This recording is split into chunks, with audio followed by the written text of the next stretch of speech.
Words are man's most powerful asset, but they're of no use if they're not heard. The Constitution was a document that needed a voice, but the colonies were large and the government weak. A group of men known as the Federalists strove to present the Constitution favorably to the public. The most influential Federalists, James Madison, Alexander Hamilton, and John Jay, became the document's self-proclaimed propagandists, writing the 85 Federalist Papers to support the Constitution. The Federalist opposing party, the Anti-Federalists, countered the papers with the Sentinel and Brutus essays. Between the works, the Constitution was deciphered so that the general public could understand. The creation of the Constitution gave birth to a debate that would develop the foundation of America.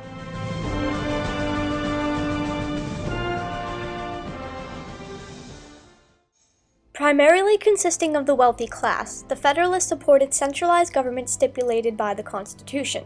Fear of centralized government would become a recurring theme presented in arguments of the Anti-Federalists, who dreaded consolidation of the states. This was a rational fear, for Britain had controlled the colonies with an iron fist under a monarchy. Although the former government, upheld by the Articles of Confederation, failed because of the disproportionate amount of power given to the states, the Anti-Federalists still believed in state sovereignty.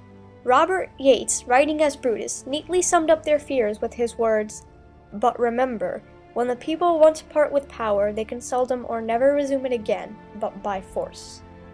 The power to tax prevailed as one of the Constitution's most pressing debates, for it was one of the main reasons that drove the Revolution in the first place. In Federalist Paper No. 30, Alexander Hamilton supports government taxation with his maxim, "Every power ought to be proportionate to its object." Because of the size and importance of the federal government, federal taxation was a necessity to keep it functional and useful. Some of these uses included enforcement of law and public order, economic infrastructure, and funding of public services like education and transportation. The Federalists also argued that with taxation would come the power to control international and domestic economies. With this money, a proper military could be created to protect the nation and keep out old world powers, namely Britain, France, and Spain.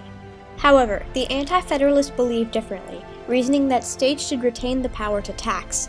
The Anti-Federalist fear of federal taxation is clearly seen in Brutus's essay No. 5, when he writes that this power in its exercise will subvert all state authority. Consolidation was an obvious outcome if the government was meddling in state affairs, and Anti-Federalists feared that state governments would be absorbed into the too powerful federal government, virtually creating a monarchy. Congress's power to construct a national army created another debate.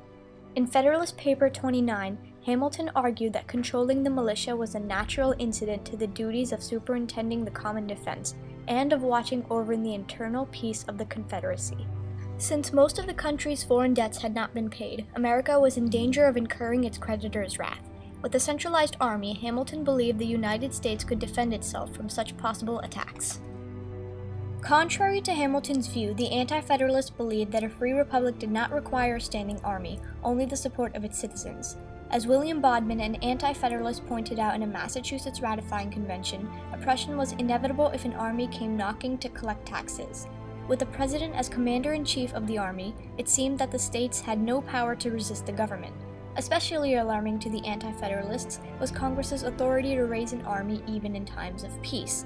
The satirical federal farmer, presumably Richard Henry Lee, wrote in his 8th letter to the New York Journal, "We all agreed that a large standing army has a strong tendency to depress and enslave the people." The Anti-Federalists absolutely despised the government's idea of utilizing a standing army to enforce every law it deemed necessary. Article 1, Section 8 of the Constitution, the Necessary and Proper Clause, or Elastic Clause, enabled the federal government to assume any powers not delegated to the states. Previously, the Articles of Confederation had given the states free rein, so when this limitless power vanished, the states feared what their place would be in this new centralized government. Aware of the fact that this clause had been one of the many sources of vehemence against the Constitution, the Federalists replied with Federalist No. 44. Madison explains that an inflexible government would only lead to a weak and powerless country that could not define its laws. Without the Elastic Clause, he warned that the Constitution would become a dead letter, pointless and ineffective to future generations. In Federalist Paper No. 33, Hamilton explains that the federal government requires a necessary and proper clause after providing itself with specific powers. As Hamilton wrote, "What is the ability to do a thing but the power of employing the means necessary to its execution?" This omniscient power is what the Anti-Federalists feared most, as well as the ambiguity that came with this clause. As the New York Journal's Cincinnatus said, "This new system with one sweeping clause bears down on every constitution in the Union." The Federalists argued that the necessary and proper clause would actually lessen the ambiguity, for there would be less contention over the specified powers given to Congress. The Anti-Federalists failed to see the logic in the Federalist argument, and viewed this as further evidence of consolidation. One of the arguments the Federalists had for the necessary and proper clause was the existence of the separation of powers. This model would give legislative, executive, and judicial powers to different branches of government. In this way, the Federalists claimed that through a system of checks and balances, no one branch would become too powerful. Defending these checks, Madison wrote in Federalist No. 51, "But the great security consists in giving to those who administer each department the necessary constitutional means and personal motives to resist encroachments of the others." This would also distribute the various jobs of government to numerous people so that the government would not be overwhelmed by work. With this new model, the government would be efficient and balanced. The Anti-Federalists made several arguments against this model. If the three branches began to merge, the government would become despotic and pass laws only benefiting the aristocracy. However, if the branches isolated themselves, then discord would rule the government. The Anti-Federalists were equally opposed to the checks and balances, fearing them to be ineffective. As Pennsylvania's Anonymous Sentinel wrote in his second essay, "Experience demonstrates that checks in government, unless accompanied with adequate power and independently placed, prove merely nominal and will be inoperative." Although the Federalists provided clear and concrete support for the Constitution, the Anti-Federalists still fought bitterly against it. Their arguments might not have been reasonable, but their fear of the Constitution was nevertheless understandable. After fighting so valiantly in the American Revolution, they feared putting their sovereignty in the hands of a government that might eventually resemble a monarchy. The Federalists, however, had a grand vision of a republic far more sublime than anything the world had ever seen, and would not allow the Constitution to be discarded. The debates between the Federalists and Anti-Federalists came head-to-head in early January 1788 at the Massachusetts Ratifying Convention. Facing a deadlock, John Hancock and Sam Adams quickly wielded a compromise, where, for the first time, amendments to the Constitution were proposed. It was this battle that created the Bill of Rights, which consists of the first 10 amendments. It guaranteed the familiar rights America is known for today: freedom of speech, press, religion, assembly, the right to bear arms, and habeas corpus. Along with these freedoms, Amendment No. 9 and 10 gave states an elastic clause of their own, as well as protection from a government-biased legislature.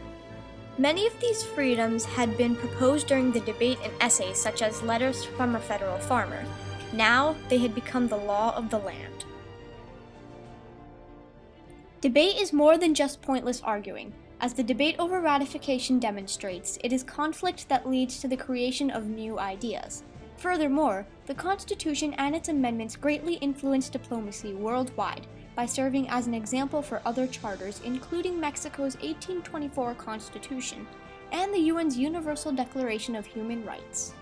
The 85 Federalist Papers that eloquently describe the Constitution's twists and turns are still used by lawyers and judges today to interpret and understand the Constitution. The Anti-Federalist Party would outlive the Federals with their ardent passion in preserving state and individual powers. Led in later years by Thomas Jefferson, the Anti-Federalist Party would eventually branch into the present-day parties of Democrats and Republicans. The Constitution was an astounding leap from monarchies and confederations, which were the only largely successful governments to have been in use during that time. Thanks to the debate between the citizens of America, an even more perfect government was born, a government that would lead the superpower of the world and become a model for new and old governments to come.